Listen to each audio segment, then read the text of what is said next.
কেমন আছেন বন্ধুরা? আজ আপনাদের দেখাবো ঘরে বসে কিভাবে অনলাইন জন্ম নিবন্ধন সনদ যাচাই করতে হয়। প্রথমে যে কোনো ব্রাউজার ওপেন করে স্ক্রিনে দেখানো ঠিকানাটিতে ব্রাউজ করুন। তারপরে দেখুন এমনই একটি পেজ চলে আসবে। বার্থ রেজিস্ট্রেশন নাম্বারের ঘরে আপনার জন্ম সনদের নাম্বারটি টাইপ করুন। তারপরে ডেট অফ বার্থ এর ঘরে আপনার জন্ম তারিখটি টাইপ করুন। লক্ষ্য রাখুন আপনার জন্ম তারিখের ফরম্যাটটি যেন স্ক্রিনে লেখা ফরম্যাট অনুযায়ী হয়। জন্ম নিবন্ধন নাম্বার এবং জন্ম তারিখ টাইপ করার পরে ভেরিফাইতে ক্লিক করুন।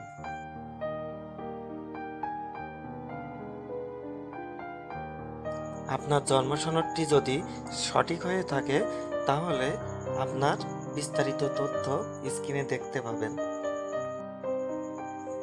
আর যদি জন্ম তারিখটি নকল হয়ে থাকে তাহলে নট ম্যাচ লেখা দেখা যাবে। এরপরেও যদি আপনাদের বুঝতে সমস্যা হয় তাহলে কমেন্ট করে জানান, আমরা সমাধান দেওয়ার চেষ্টা করব। তো আজ এ পর্যন্তই। সবাই ভালো থাকুন, সুস্থ থাকুন সেই প্রত্যাশায়।